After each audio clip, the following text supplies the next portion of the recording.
ಪಟ್ಟಣದ ಶ್ರೀ ಮೂಡಗಣಪತಿ ಸಭಾಭವನದಲ್ಲಿ ಶ್ರೀ ಕ್ಷೇತ್ರ ಧರ್ಮಸ್ಥಳ ಗ್ರಾಮಾಭಿವೃದ್ಧಿ ಯೋಜನೆ ಹಾಗೂ ಅಖಿಲ ಕರ್ನಾಟಕ ಜನಜಾಗೃತಿ ವೇದಿಕೆ ಟ್ರಸ್ಟ್ ಉತ್ತರ ಕನ್ನಡ ವತಿಯಿಂದ ಗಾಂಧಿ ಜಯಂತಿ ಸಂಭ್ರಮಾಚರಣೆ ಪ್ರಯುಕ್ತ ಗಾಂಧಿ ಸ್ಮೃತಿ ಮತ್ತು ಜನಜಾಗೃತಿ ಸಮಾವೇಶ ಹಮ್ಮಿಕೊಳ್ಳಲಾಗಿತ್ತು.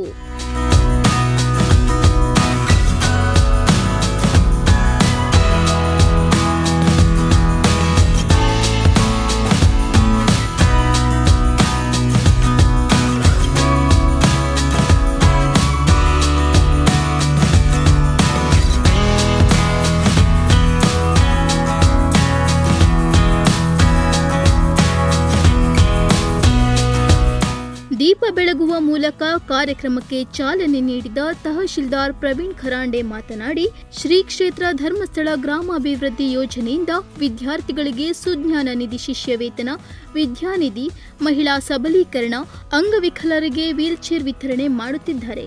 ಸಮಾಜದಲ್ಲಿ ಇಂತಹ ಸಾಮಾಜಿಕ ಕಳಕಳಿ ಕಾರ್ಯಕ್ರಮ ಅವಶ್ಯಕವಾಗಿದೆ. ಧರ್ಮಸ್ಥಳ ಗ್ರಾಮಾಭಿವೃದ್ಧಿ ಸಂಸ್ಥೆ ಈ ಮಹತ್ ಕಾರ್ಯಕ್ಕೆ ಮುಂದಾಗಿರುವುದು ಶ್ಲಾಘನೀಯ ಎಂದರು. ಹಲವಾರು ಕಾರ್ಯಕ್ರಮಗಳನ್ನು ಮಾಡ್ತಾ ಇದ್ದಾರೆ. ಮಹಿಳೆಯರ ಸಬಲೀಕರಣ ಇರ್ಬೋದು, ವಿದ್ಯಾರ್ಥಿಗಳು ಶಿಷ್ಯವೇತನ ಕೊಡ್ತಾ ಇರ್ಬೋದು, ಅಂಗವಿಕಲರಿಗೆ ವೀಲ್ಚೇರ್ ಕೊಡ್ತಾ ಇದ್ದಾರೆ. ಗಾಂಧಿ ಜಯಂತಿ ಅಂಗವಾಗಿ ವಿಶೇಷವಾಗಿ ಒಂದು ಸಾಧನೆ ಮಾಡಿರೋದು ಏನಂತಂದರೆ, ನಮ್ಮಲ್ಲಿರೋ ಸುಮಾರು ಜನ ವ್ಯಸನಾಧೀನರು ವ್ಯಸನದಿಂದ ಮುಕ್ತಾಗಿರೋದು. ಈ ಸಂಸ್ಥೆಯವರು ಶಿಬಿರ ಮುಖಾಂತರ ಅವರಿಗೆ ಖಂಡಿತವಾಗಲು ವ್ಯಸನದಿಂದ ಮುಕ್ತ ಮಾಡಿದ್ದಾರೆ. ಅದಕ್ಕಾಗಿ ಫಸ್ಟ್ ಆಫ್ ಆಲ್ ನಾನು ಈ ಸಂಸ್ಥೆಯವರಿಗೆ ತುಂಬ ಹೃದಯದ ಧನ್ಯವಾದಗಳನ್ನು ಹೇಳ್ತೇನೆ. ಆಶಯ ಭಾಷಣಗಳನ್ನಾಡಿದ ಹಿರಿಯ ಪತ್ರಕರ್ತ ಜೀವ್ ಭಟ್ ಮಾತನಾಡಿದರು.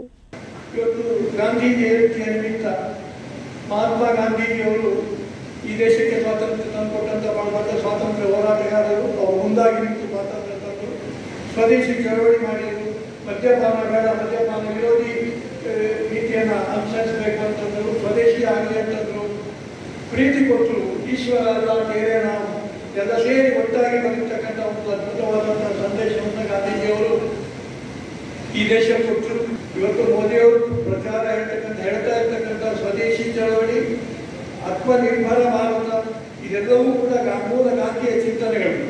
ಈ ದೇಶದಲ್ಲಿ ಯಾವ ರಾಜಕೀಯ ಪಕ್ಷವಾಗಲಿ ಯಾವುದೂ ಕೂಡ ಗಾಂಧೀಜಿಯ ಚಿಂತನೆ ಹೊರತಾಗಿಲ್ಲ.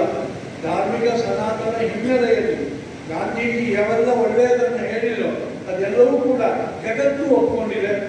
ಮನುಷ್ಯನಿಗೆ ಒಂದು ಗೌರವದ ಬಾಳು ಹೇಗೆ ಸಿಗುತ್ತೆ ಅಂತೇಳಿ ಎಲ್ಲರಿಗೆ ಗೊತ್ತಿದೆ. ಇವತ್ತು ಎಷ್ಟೋ ಮಧ್ಯವರ್ಜನ ಶಿಬಿರವನ್ನು ಮಾಡಿ ಲಕ್ಷಾಂತರ ಜನ ಇವತ್ತು ಒಳ್ಳೆಯ ಜೀವನವನ್ನು ನಡೆಸ್ತಾ ಇದ್ದಾರೆ ಅಂತ ಹೇಳಿದರೆ ಅದು ಖುಷಿಯ ಸಂಗತಿ ಅಲ್ವಾ? ಇದು ಸರ್ಕಾರದಿಂದ ಮಾಡಲಿಕ್ಕೆ ಆಗುತ್ತಾ? ಈ ಪ್ರಶ್ನೆನ ನಿಮಗೆ ಹಾಕ್ತಾ ಇದ್ದೇನೆ ನಾನು.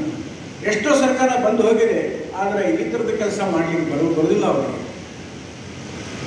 ನಿಜವಾಗಲೂ ಇಂಥ ಕೆಲಸ ಮಾಡುವುದು ಅದು ದೇವರ ಕೃಪೆಯಿಂದ ಸಾಧ್ಯ ಅಂತ ಹೇಳಿ ನಾನು ಹೇಳ್ತಾ ಇದ್ದೇನೆ.